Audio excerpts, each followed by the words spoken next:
That was my last night in that house. I hadn't said it out loud yet, not even to myself, but my body already knew.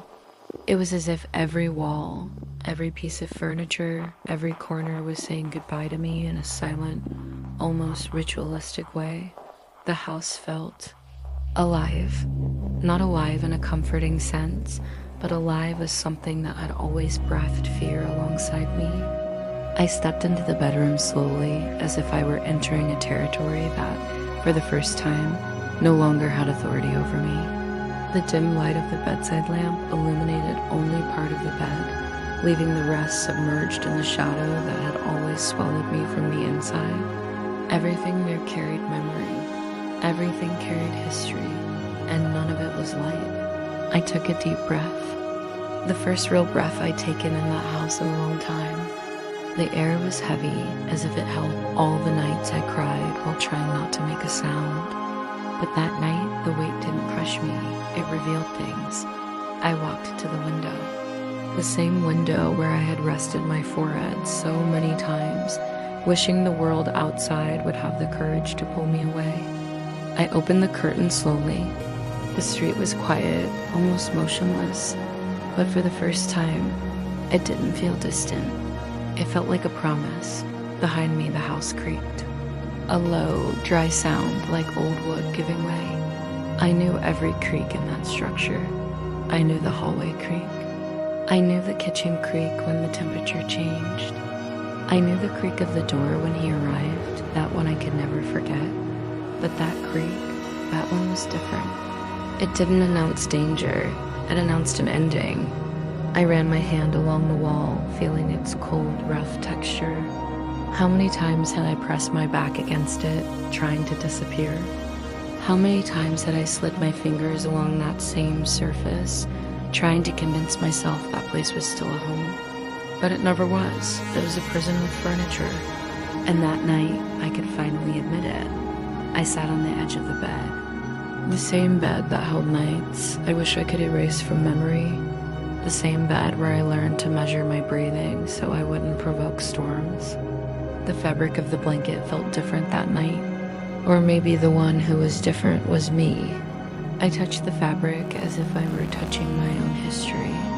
A history I was about to leave behind in the place where it was born, because it didn't deserve to be carried into my new path. The house breathed again. Yes, breathed.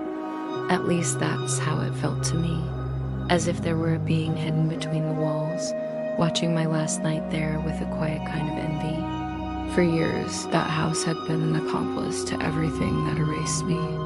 The walls heard things I never repeated to anyone. The floor witnessed falls that left no visible marks.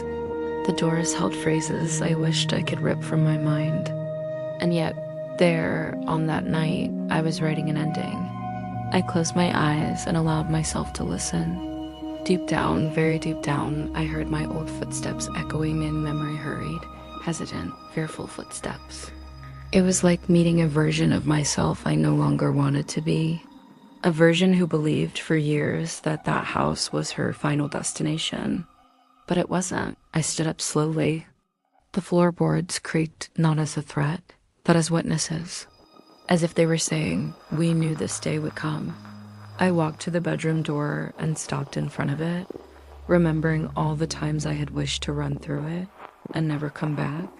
But that night, I didn't need to run. I was calm. Calm in the way only someone who has decided to leave can be. The doorknob was cold, but my hand was warm. I touched it carefully, like someone touching the last thing before leaving forever.